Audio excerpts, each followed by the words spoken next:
Hi everyone. आज के video में देखेंगे साइकोलॉजी पेपर 2 का यूनिट 5 के सारे टॉपिक्स जो कि आपके एग्जाम के लिए काफ़ी ज़्यादा इंपॉर्टेंट है। पिछले बार आपके यूनिट 5 से 15 से 20 क्वेश्चन पूछे गए थे जो कि काफ़ी ज़्यादा इंपॉर्टेंट है आपके आने वाले एग्जाम के लिए। तो आज के वीडियो में 100 क्वेश्चन आज हम करने वाले हैं। एक भी क्वेश्चन आप मिस मत करना क्योंकि सारे क्वेश्चन काफ़ी ज़्यादा इंपॉर्टेंट है। तो चलिए शुरू करते हैं आज का पहला क्वेश्चन। लेकिन उससे पहले आपको बता दें कि आप बीपीएससी 3.0 या 4.0 स्टेट 2024 जिसकी भी तैयारी करें, आप लोग के लिए practice set plus theory most important NCERT chapter wise class 11 और क्लास 12 का, और जो पिछली बार जिस टॉपिक से ज़्यादा क्वेश्चन पूछे गए थे वो सारे आपको एमसीक्यू मिलेंगे सिर्फ 300 में। साथ में आपको गाइड भी किया जाएगा कि कैसे आप शॉर्ट टर्म में पेपर को क्वालिफाई आप कर सकते हो। और most important previous year question जरूर कंप्लीट करके जाना आपके आने वाले एग्जाम के लिए। ऑलरेडी आपको प्रीवियस ईयर क्वेश्चन भी साथ में दिया जा रहा है। तो लेने के लिए आप मुझे इस नंबर पे व्हाट्सएप कर सकते हो जो काफ़ी कम रेट में और बहुत सारे बच्चे ऑलरेडी ले चुके हैं। तो चलिए शुरू करते हैं। लेकिन उससे पहले आप यहाँ देख सकते हो कि कौन कौन से मेजर टॉपिक्स हैं जो आज की वीडियो में हम कवर करने वाले हैं। तो Freud, neo Freud, Cattell, Albert, Murray, ये सारे टॉपिक्स जो कि काफ़ी ज़्यादा मोस्ट इंपॉर्टेंट है। तो आज का पहला क्वेश्चन है, सिगमंड फ्राइड के अनुसार व्यक्तित्व का कौन सा घटक तर्कसंगत और यथार्थवादी है? पहला ऑप्शन है ईद, ईगो, सुपर ईगो, या ऑप्शन डी या अनकॉन्शियस। इस सवाल को आप वीवीआई क्वेश्चन टिक आउट करना क्योंकि ये सवाल ऑलरेडी आपके प्रीवियस ईयर क्वेश्चन में पूछे जा चुके हैं। तो क्वेश्चन फर्स्ट का जो राइट आंसर होगा ऑप्शन बी हो जाएगा, ego.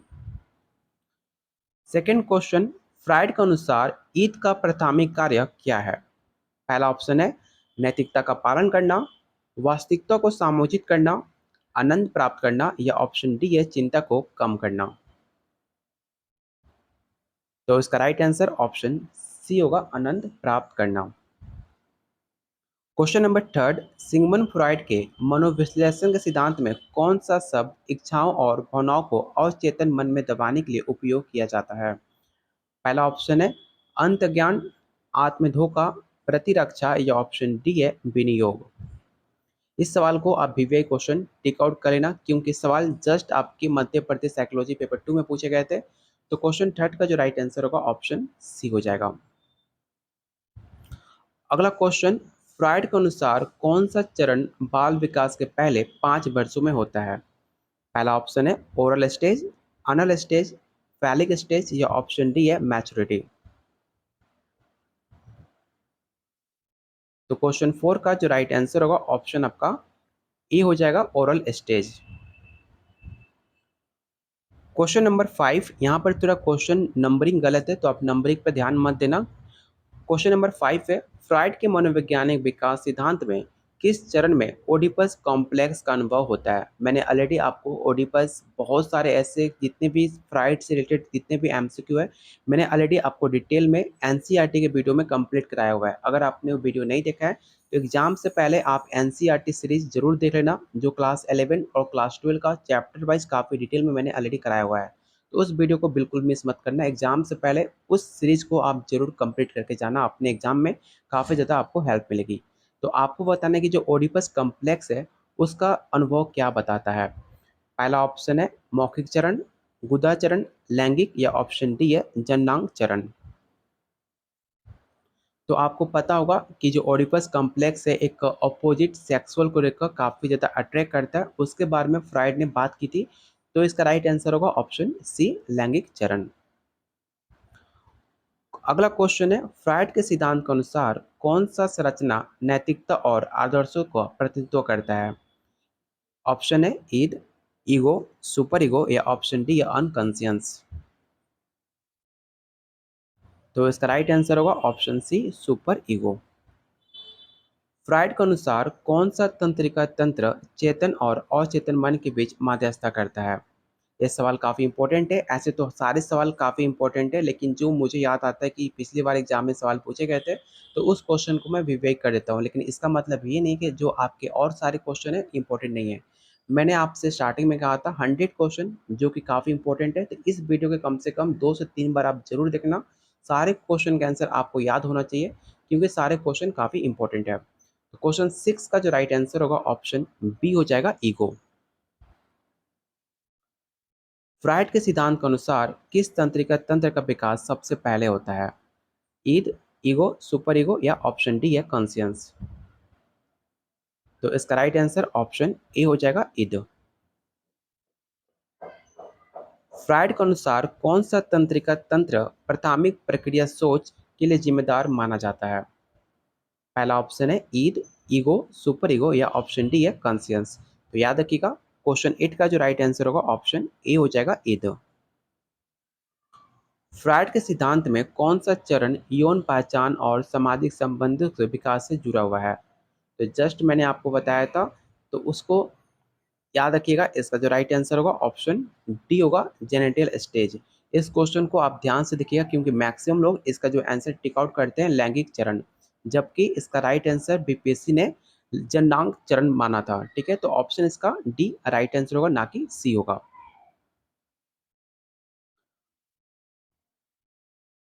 Question number 10, neo Freudian मनोविज्ञान में ईगो का मुख्य कार्य क्या होता है? आपके पास चार ऑप्शन है, चारों ऑप्शन को आप रेट कीजिए और बताइए इसका राइट आंसर क्या हो सकता है। तो क्वेश्चन 10 का जो राइट आंसर होगा ऑप्शन सी हो जाएगा। नियो फ्राइडियन सिद्धांत के अनुसार कौन सा तत्व व्यक्ति के व्यक्तित्व को प्रभावित करता है? तो मैंने आपको हमेशा बताया, जहां भी सिर्फ केवल वर्ड दिखे आप उसे कट कर देना, कभी भी आपका राइट आंसर केवल नहीं हो सकता जब आपसे पॉजिटिव में पूछा जाए। तो इसका जो राइट आंसर होगा ऑप्शन सी, दोनों आनुवंशिक और परिवर्णित तत्व, ऑप्शन सी इसका राइट आंसर होगा। क्वेश्चन नंबर 12, अल्फ्रेड एडलर ने कौन सी अवधारणा प्रस्तुत की थी? यौन इच्छाएं, हीनता जटिलता, आत्मक विकास या ऑप्शन डी है सामूहिक अचेतन? तो क्वेश्चन 12 का जो राइट आंसर होगा ऑप्शन बी हो जाएगा, हीनता जटिलता। कौन से नियो फ्राइडियन मनोवैज्ञानिक ने बुनियादी चिंता और बुनियादी शत्रुता की अवधारणा प्रस्तुत की है? ये सवाल काफी मोस्ट इंपॉर्टेंट है, इसे आप स्क्रीनशॉट जरूर रख लेना, आपके एग्जाम के लिए काफी ज्यादा इंपॉर्टेंट है। पहला ऑप्शन है कॉल जॉन्ग, करेन होनाई, एरिक एरिक्सन या ऑप्शन डी है हैरिक स्टेक सुल्विन। और आप लोग सीटेट का क्वेश्चन प्रैक्टिस मत किया करो, सीटेट के क्वेश्चन आपके एग्जाम में नहीं आने वाले। बहुत सारे यूट्यूब चैनल आपको सीटेट क्वेश्चन करा रहे हैं, तो उस पर वीडियो को देखकर अपना टाइम बिल्कुल वेस्ट नहीं करना है। आपको और एक्स्ट्रा पढ़ना है तो एनसीईआरटी पढ़ो, उससे भी ज़्यादा आपका पढ़ चुके हो, अगर और ज़्यादा मेहनत कर सकते हो तो आपका जो सिलेबस में जो टॉपिक मेंशन है उस टॉपिक को गूगल सर्च करो या आप यूट्यूब पे सर्च करके भी आप डिटेल वीडियो पढ़ सकते हो। लेकिन जो भी ऐसे यूट्यूब वाले या किसी इंस्टीट्यूट वाले आपको सीटेट के क्वेश्चन आपको करा रहे हैं, तो उसको करके अपना टाइम वेस्ट बिल्कुल मत करना, क्योंकि वो क्वेश्चन आपके एग्जाम में नहीं आने वाले और ना ही आपके पिछले बार एग्जाम में पूछे गए थे। आप जाकर चेकआउट भी कर सकते हो। तो ऐसा क्वेश्चन करके अपना टाइम बिल्कुल वेस्ट मत करना, क्योंकि आपके पास सिर्फ कम टाइम है और इस कम टाइम में जो आपके एग्जाम को पास करा सकता है उस वीडियो को देखो, उस क्वेश्चन को आप प्रैक्टिस करो। क्वेश्चन नंबर 13 का जो राइट आंसर होगा ऑप्शन बी हो जाएगा।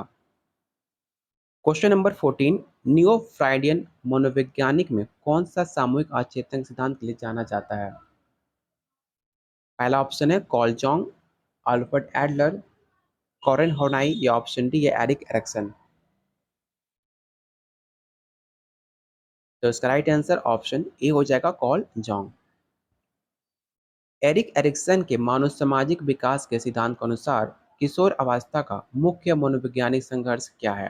ये सवाल काफी इंपॉर्टेंट है क्योंकि ये सवाल ऑलरेडी आपके प्रीवियस क्वेश्चन में पूछा गया था और मैंने आपको कई बार बताया भी है एरिक एरिक्सन के बारे में, जिनका सिद्धांत माना जाता है पहचान बनाम पहचान विसरण, जो कि आपने सीटेट में भी और बीएड में आपने पढ़ा होगा। क्वेश्चन देखो, सीटेट का क्वेश्चन आपके मेन एडवांस क्वेश्चन होता है साइकोलॉजी में। सीटेड क्वेश्चन थोड़ा सा काफ़ी इजी होता है, लैंग्वेज भी काफ़ी आसान होता है, लेकिन साइकोलॉजी में क्वेश्चन आपका सेम रहता है लेकिन लैंग्वेज को लेंदी करके आपको दिया जाता है, जो कि एक अलग पैटर्न पे बना होता है। इसलिए आप लोग सीटेड का क्वेश्चन पढ़ रहे हो, अच्छी बात है, लेकिन आपके एग्जाम में सेम क्वेश्चन नहीं आने वाले। आपका कंसेप्ट उससे क्लियर कर सकते हो, लेकिन साइकोलॉजी में कोई उससे हेल्प नहीं मिलेगा सिवाय कंसेप्ट का। कंसेप्ट क्लियर करके आपको क्वेश्चन का स्टैंडर्ड थोड़ा बढ़ जाता है, जो जैसे कि आप इस क्वेश्चन को देख सकते हो, जो कि आपने सीटेड में पढ़ा होगा। इसका राइट आंसर क्या होगा? तो ऑप्शन सी होगा, पहचान बनाम पहचान विस्मरण, option C. Question number 16, Carl Jung के अनुसार व्यक्ति का व्यक्तित्व किन दो मुख्य तत्वों से बना होता है? चेतन और अचेतन मन, आत्मा और शरीर, यथार्थ और आनंद, या ऑप्शन डी या अचेतन और सामूहिक अचेतन। तो इसका राइट आंसर ऑप्शन आपका डी हो जाएगा। कॉरेन हॉर्नाई ने किस प्रकार की बुनियादी चिंता को व्यक्तित्व के विकास को महत्वपूर्ण माना था?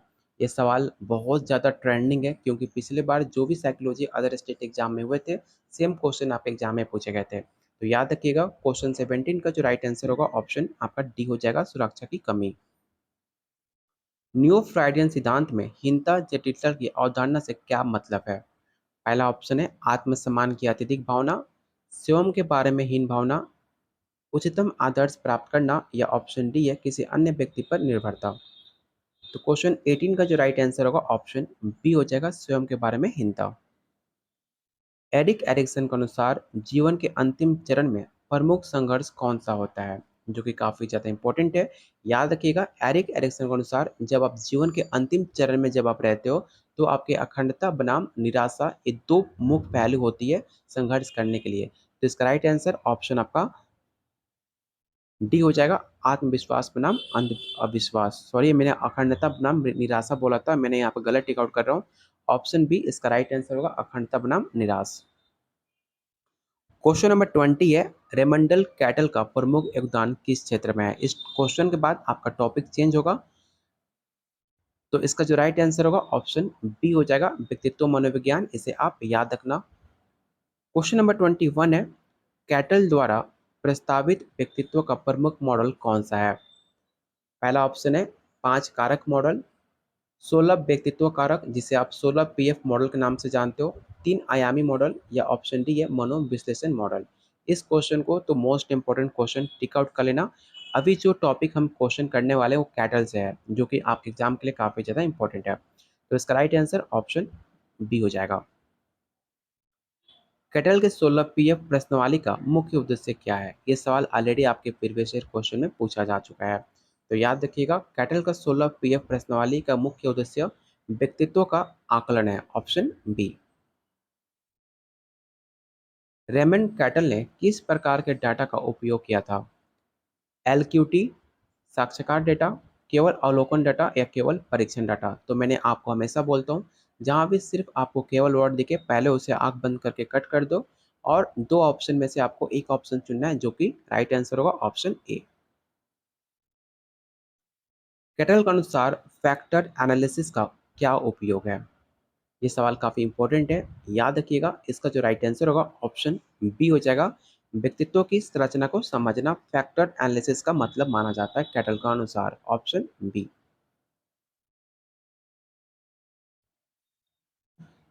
कैटल 16 PF मॉडल में कितने मूल व्यक्तित्व कारक हैं? मुझे कहने की जरूरत नहीं है सवाल कितना इंपॉर्टेंट है। याद रखिएगा, मुझे भी अच्छा नहीं लगता बार बार एक ही वर्ड को बोलना कि कितना क्वेश्चन इंपॉर्टेंट है, लेकिन मुझे लगता है क्वेश्चन इंपॉर्टेंट है, इसलिए मैं आपको एक अलर्ट करता हूँ कि ऐसे सारे क्वेश्चन आपके एग्जाम के लिए इंपॉर्टेंट है। तो आप एक बार सतर्क होकर सारे क्वेश्चन को ध्यान से सुनना, क्योंकि एक ही वर्ड को आप जब बार बार बोलते हो तो इंसान इरिटेट होने लगता है। लेकिन सारे क्वेश्चन मुझे इंपॉर्टेंट लगते हैं, इसलिए मैं बार बार आपको बोलता हूँ, इस वजह से जिससे आप अलर्ट हो सको क्वेश्चन को ध्यान से देखने के लिए। तो क्वेश्चन 25 है, कैटल का 16 PF मॉडल कितने मूल व्यक्तित्व के कारक हैं? तो याद रखना, 16 नाम से पता चल रहा होगा 16 PF, जो कि 16 इसका राइट आंसर होगा, ऑप्शन सी। कैटल ने व्यक्तित्व के किस प्रकार का वर्णन किया है? तो याद रखिएगा, क्वेश्चन 26 का जो राइट आंसर होगा ऑप्शन बी होगा, सती और स्रोत गुण। कैटल के अनुसार फ्लूइड इंटेलिजेंस का क्या मतलब है? आपके पास 4 ऑप्शन है, चारों ऑप्शन को रीड कीजिए और बताइए इसका राइट आंसर क्या हो सकता है। तो क्वेश्चन 27 का जो राइट आंसर होगा ऑप्शन बी होगा, अनुकूलन और समस्या समाधान की क्षमता, ऑप्शन बी। कैटल के किस सिद्धांत में क्रिस्टलाइज्ड इंटेलिजेंस शामिल है? व्यक्तित्व सिद्धांत, बुद्धिमत्ता का ध्रुवीय सिद्धांत, सामाजिक सीखने का सिद्धांत, या ऑप्शन डी है व्यवहार सिद्धांत।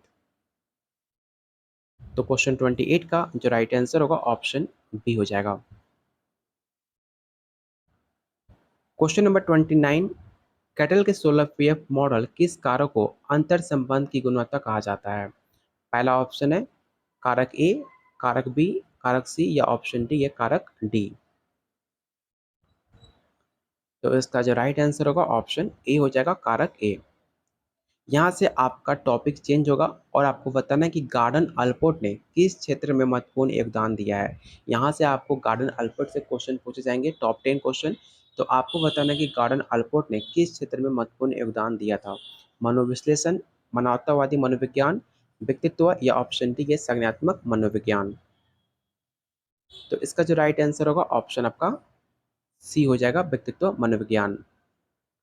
क्वेश्चन नंबर 31, अल्पर्ट के अनुसार व्यक्तित्व को समझने के लिए किस दृष्टिकोण का प्रयोग करना चाहिए। पहला ऑप्शन है मनोविश्लेषण दृष्टिकोण, लक्षण, व्यवहारवादी या ऑप्शन डी है जैविक दृष्टिकोण। तो याद रखिएगा आपके अल्पर्ट के अनुसार पूछा जा रहा है, जो कि इसका राइट आंसर होगा ऑप्शन बी। गार्डनर अल्पर्ट ने व्यक्तित्व को कितने प्रकार के लक्षणों में विभाजित किया है, 2, 3, 4 या ऑप्शन डी है 5। तो याद रखिएगा 3 भागों में विभाजित किया है व्यक्तित्व को, प्रकार को। ऑप्शन बी इसका राइट आंसर होगा। अल्पर्ट के अनुसार केंद्रीय लक्षण क्या होता है। पहला ऑप्शन है जो प्रत्येक व्यक्ति में सामान्य होते हैं, या ऑप्शन बी है जो किसी व्यक्ति के व्यवहार के कई पहलुओं को प्रभावित करते हैं, या ऑप्शन सी जो केवल कुछ स्थितियों में प्रकट होते हैं, या ऑप्शन डी जो अत्यधिक असामान्य होते हैं। तो याद रखिएगा इसका जो राइट आंसर होगा ऑप्शन बी हो जाएगा। अगला क्वेश्चन जो कि काफी मोस्ट इंपॉर्टेंट है, आपको बताना है कि अल्पर्ट के सिद्धांत में मुख्य लक्षण क्या है। तो याद रखिएगा इसका जो राइट आंसर होगा ऑप्शन सी जो एक व्यक्ति के जीवन का प्रमुख प्रेरक शक्ति होते हैं। अगला क्वेश्चन है अल्पोर्ट का स्व अधिनियम किससे संबंधित माना जाता है। पहला ऑप्शन है व्यक्तित्व के बाहरी पहलुओं से, व्यक्तित्व के इंटरनल और आदित्य पहलुओं से, सामाजिक मानदंडों से, या ऑप्शन डी या अनुवांशिक कारकों से। तो इसका जो राइट आंसर होगा ऑप्शन आपका बी हो जाएगा, इसे आप याद रखिएगा। क्वेश्चन नंबर 36, गार्डन अल्पोर्ट ने स्व अधिनियम को किस प्रकार से परिभाषित किया है।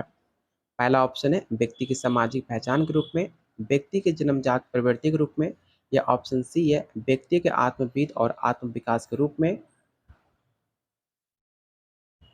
या ऑप्शन डी है व्यक्तित्व के बाहरी व्यवहार के रूप में। तो याद रखिएगा क्वेश्चन, इसका जो राइट आंसर होगा ऑप्शन आपका सी हो जाएगा।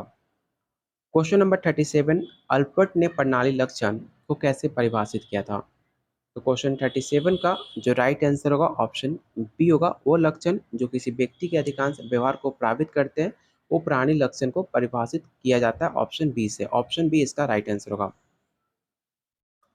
अल्बर्ट का व्यक्तित्व सिद्धांत किस प्रकार का है। इस क्वेश्चन को तो आप most important question tick out कर लेना और याद रखिएगा जो अल्बर्ट का व्यक्तित्व सिद्धांत है वो गुणात्मक होता है। मैंने हमेशा बताया है कि सिर्फ आपका जो अल्बर्ट का व्यक्तित्व सिद्धांत है वो क्वालिटेटिव होता है, ना कि क्वांटिटिव होता है। याद रखिएगा क्वालिटेटिव ना कि क्वांटिटिव, ऑप्शन बी। अल्बर्ट के अनुसार आवश्यक लक्षण जिसे आप सेकेंडरी ट्रेट्स कहते हो वो होता क्या है। आपके पास 4 ऑप्शन है, चारों ऑप्शन को आप रीड कीजिए और बताइए इसका राइट आंसर क्या हो सकता है। तो इसका राइट आंसर ऑप्शन आपका ए हो जाएगा, जो किसी व्यक्ति के व्यवहार के कुछ ही पहलू को प्रभावित करता है। क्वेश्चन नंबर 40 है, हेनरी मरे किस मनोवैज्ञानिक उपकरण के विकास के लिए जाने जाते हैं। ये सवाल आपके एग्जाम में पूछे जा चुके हैं। इस क्वेश्चन को आप विवेक क्वेश्चन याद रखना। और मैंने आपको पहले भी एनसीईआरटी में कई बार आपको पढ़ाया हुआ है टैट के बारे में, जिसका फुल फॉर्म होता है थीमेटिक एब्जर्वेशन टेस्ट। आपके एग्जाम में टैट का फुल फॉर्म भी पूछा जा सकता है, तो इसका फुल फॉर्म भी आप इसे याद रखिएगा। हेनरी मरे ने किस सिद्धांत का प्रस्ताव किया था। व्यक्तित्व का प्रकार, आवश्यकता का सिद्धांत, मानववृत्ति का सिद्धांत, या ऑप्शन डी है सामाजिक सीखने का सिद्धांत। तो इसका जो राइट आंसर होगा ऑप्शन बी होगा, थ्योरी ऑफ नीड्स। आपने पढ़ा होगा थ्योरी ऑफ नीड्स, यहाँ पर आप कंफ्यूज मत हो जाना। आवश्यकता का सिद्धांत, नीड ऑफ थ्योरी और थ्योरी ऑफ नीड्स, ये दो अलग अलग सिद्धांत है। नीड्स ऑफ थ्योरी आपके अब्राहम मैस्लो ने दिया था और थ्योरी ऑफ नीड्स हेनरी मरे ने दिया था। तो ये दो अलग टॉपिक्स हैं, थ्योरी ऑफ नीड्स और नीड्स ऑफ थ्योरी। तो इसे आप कंफ्यूज मत होना। Need theory of needs Henry मरे और नीड्स ऑफ थ्योरी आवश्यकता का सिद्धांत आपके अब्राहम मैस्लो ने दिया था। इसे आप याद रखिएगा। मरे के अनुसार मानव व्यक्तित्व को कितने प्रमुख आवश्यकताओं को समूह में विभाजित किया जा सकता है? 10, 15, 20 या 30? तो इसका जो राइट आंसर होगा ऑप्शन सी हो जाएगा 20।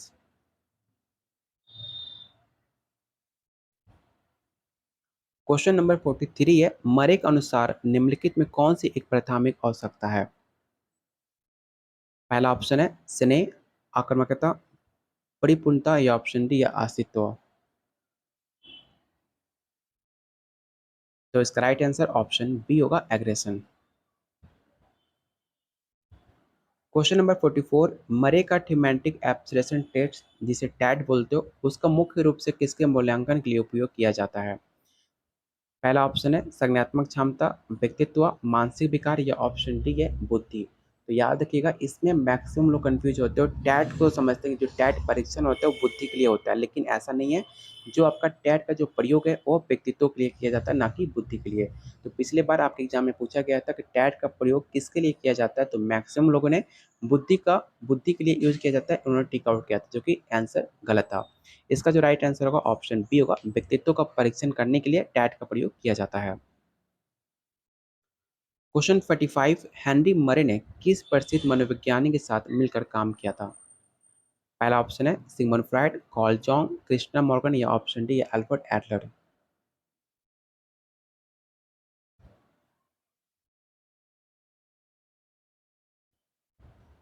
तो इसका जो राइट आंसर होगा ऑप्शन सी होगा क्रिस्टिना मॉर्गन। मैंने पहले भी आपको बताया हुआ है कि जो हेनरी मरे थे, तो इसका राइट आंसर ऑप्शन आपका सी हो जाएगा।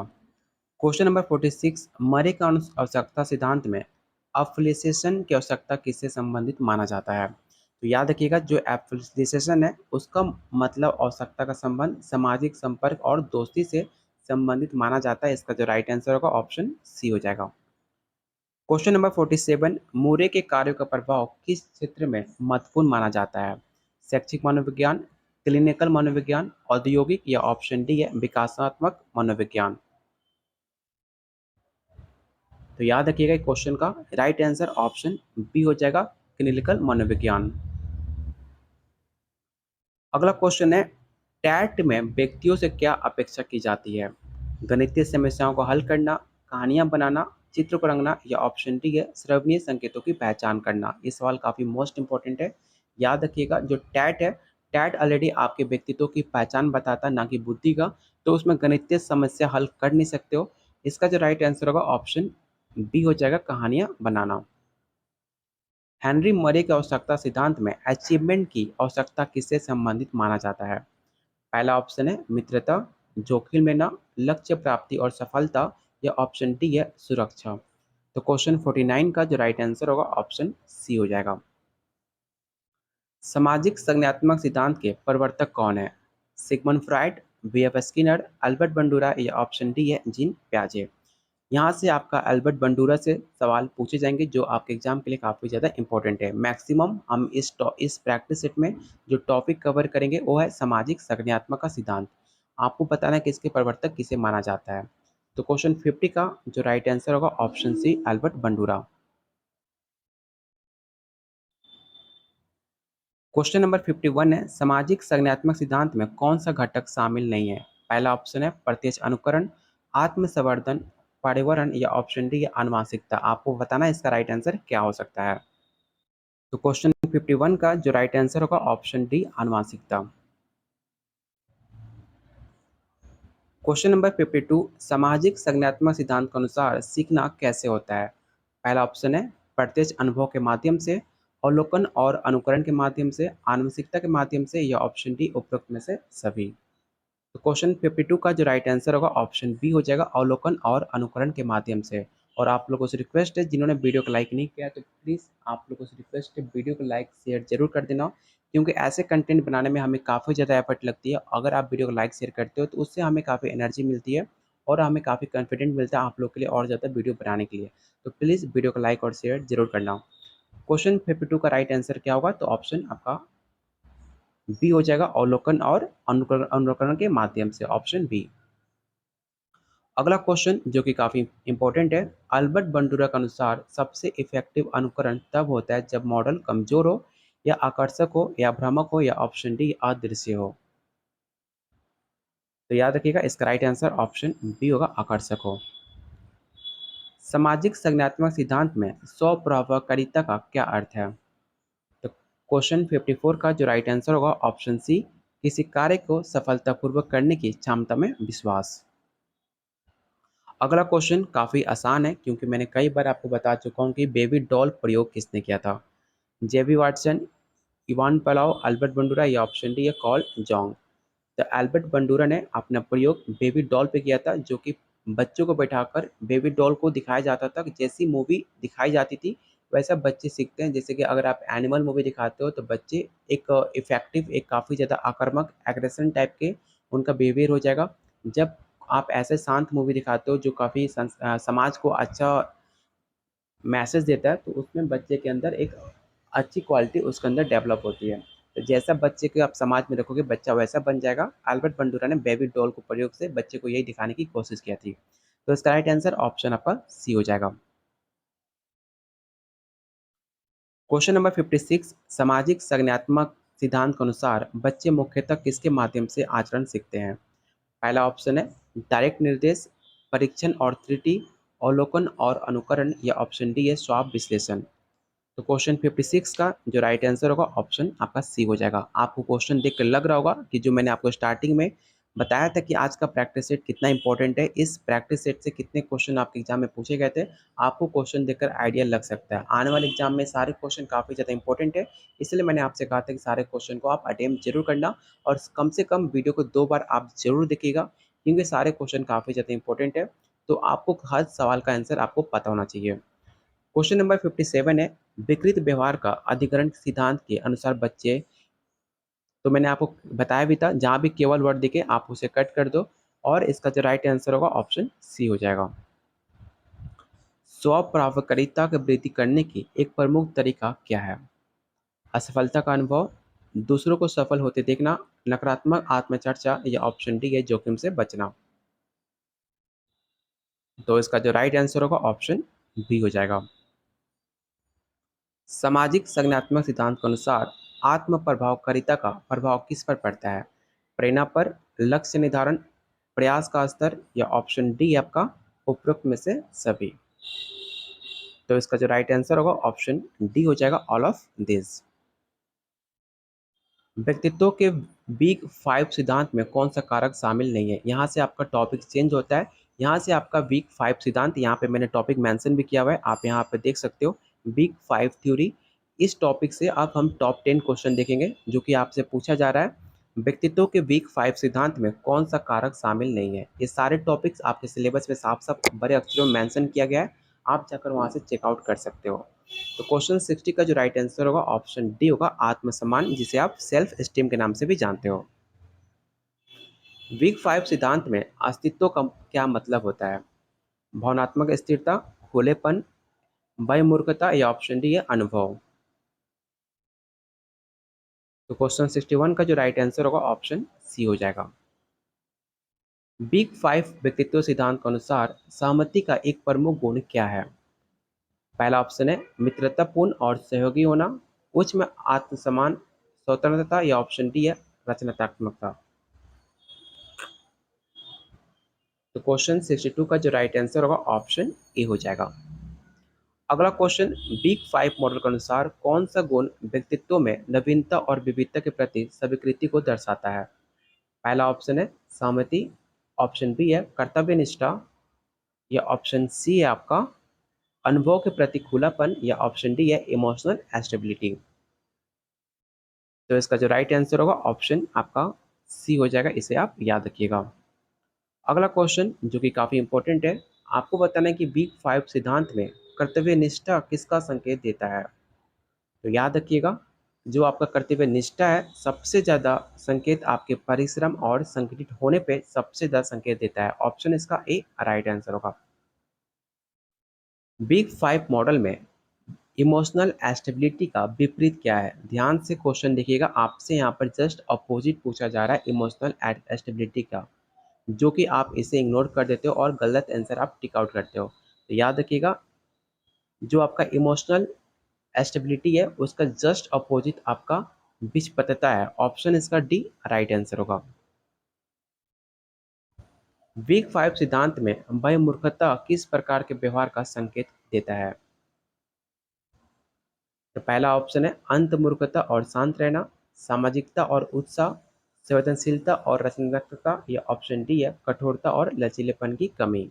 तो मैंने ऑलरेडी आपको इंटरनल, एक्सटर्नल भयमूर्खता और इंटरनल मूर्खता आपको ऑलरेडी मैंने एनसीईआरटी में आपको डिटेल में बताया था। जो ऐसे इंसान जो एक्स्ट्रा वर्जन होते हैं, भयमूर्खता होते हैं, उनके व्यवहार में काफ़ी ज़्यादा सामाजिकता और उत्साह देखने को मिलता है। वो काफ़ी ज़्यादा समाज को लेकर काफ़ी ज़्यादा काम करते हैं। इसलिए इसका जो राइट आंसर होगा ऑप्शन बी हो जाएगा। अगला क्वेश्चन है बिग 5 मॉडल में अनुभव के प्रति खुलापन किस गुण से संबंधित है? पहला ऑप्शन है कठोरता और नियम पालन, ऑप्शन बी है अनुभव और व्यापकता की रचनात्मकता, या ऑप्शन सी है आपका भावनात्मक स्थिरता, या ऑप्शन डी है मित्रता और सहयोग। तो आप यहाँ पर आंसर देख सकते हो। इसका जो राइट आंसर होगा ऑप्शन बी हो जाएगा। क्वेश्चन नंबर 68 बिग 5 सिद्धांत के अनुसार कर्तव्यनिष्ठा से संबंधित व्यवहार क्या है? पहला ऑप्शन है असंगठित और अनियमित होना, अत्यधिक आत्मविश्वास, जिम्मेदारी और योजना बनाना, या ऑप्शन डी है जोखिम लेने की प्रवृत्ति। ये ध्यान रखना आपके एग्जाम में काफ़ी कम टाइम बचा है, तो जितना एफर्ट लगा सकते हो इस एफर्ट लगा देना। कोई भी कमी अपने तरफ से मत रखना कि जो 15 से 10 दिन बाद जब आपका रिजल्ट है तो आपको अफसोस होना पड़े। तो एक भी कमी ना फील करना। अगर कोई भी डाउट होता है आप मुझे व्हाट्सअप कर सकते हो। प्लीज़ आप लोग कॉल मत करना, व्हाट्सअप करोगे मैं आप सबको रिप्लाई दे सकता हूँ। कॉल पे एक्चुअली में आप जानते हो कि गर्मी की छुट्टी चल रही है, मैं घर पे हूँ, तो कॉल पे हर किसी का कॉल रिस्पॉन्स कर पाना मेरे लिए मुश्किल हो रहा है, क्योंकि घर वाले सबके साथ रहता हूँ।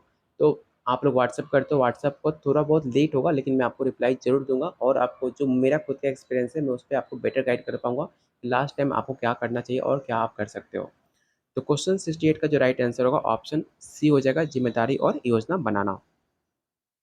वीक 5 मॉडल में सहमति किस प्रकार के व्यवहार को दर्शाता है? पहला ऑप्शन है आक्रामकता और विवाद, मित्रता और सहानुभूति, अंतर्मुखता और शांत व्यवहार, या ऑप्शन डी है कठोरता और अवज्ञा। तो इसका जो राइट आंसर होगा ऑप्शन आपका बी हो जाएगा। क्वेश्चन नंबर 70 कैनन के तनाव सिद्धांत के अनुसार लड़ाई या उड़ान प्रतिक्रिया का प्रमुख हार्मोन कौन सा है? यहाँ से आप कैनन का टॉपिक स्टार्ट होता है जो कि आपके एग्जाम के लिए काफ़ी ज़्यादा इंपॉर्टेंट है। तो आपको बताना है कि जब लड़ाई करते हो या जब आप उड़ान करते हो तो उस प्रतिक्रिया में कौन सा हार्मोन आपका इंपॉर्टेंट होता है, प्रमुख होता है, आपको ये बताना है, जो कि काफ़ी ज़्यादा इंपॉर्टेंट क्वेश्चन है। पहला ऑप्शन है एंडोलानिन, सेरोटोनिन, डोपामिन, या ऑप्शन डी है ग्लूकोज। तो इसका जो राइट आंसर होगा ऑप्शन ए हो जाएगा। इसे आप जरूर रट्टा मार लेना। अगला क्वेश्चन है हंस शैली के सामान्य अनुकूलन सिंड्रोम जिसे आप गैस के 3 चरण कौन कौन से हैं आपको ये बताना है।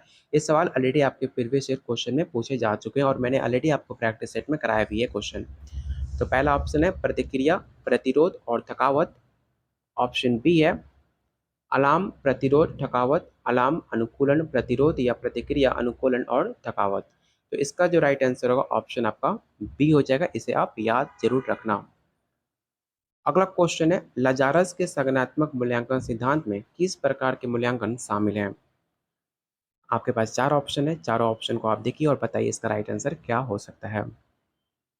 तो इसका राइट आंसर ऑप्शन आपका ए हो जाएगा, प्राथमिक और द्वितीय मूल्यांकन। अगला क्वेश्चन कैनट बर्ड सिंड्रोम किससे संदर्भित करता है? क्रोनिक तनाव, तीव्र तनाव प्रतिक्रिया, सामान्य अनुकूलन सिंड्रोम, या ऑप्शन डी है तनाव प्रतिक्रिया का विघटन। तो क्वेश्चन 73 का जो राइट आंसर होगा ऑप्शन बी हो जाएगा। शैली के अनुसार थकावट चरण में शरीर किस स्थिति को अनुभव करता है? पहला ऑप्शन है ऊर्जा का संरक्षण, प्रतिरक्षा में वृद्धि, प्रतिरक्षा में कमी, या ऑप्शन डी है तनाव प्रतिक्रिया का समापन। तो क्वेश्चन 74 का जो राइट आंसर होगा ऑप्शन सी होगा। और मेरी मम्मी मुझे देख रही है मैं क्या कर रहा हूँ, क्योंकि मेरे घर वाले को पता नहीं है कि मेरा यूट्यूब चैनल भी है और मैं ऐसा कुछ आपको यूट्यूब पे पढ़ाता भी हूँ। तो मेरी मम्मी खिड़की से नोटिस कर रही है कि मैंने गेट क्यों बंद किया हुआ है और क्या कर रहा हूँ रूम बंद करके। तो मेरी मम्मी देख रही है खिड़की से और मुझे नोटिस कर रही है कि आखिर मैं कर क्या रहा हूँ।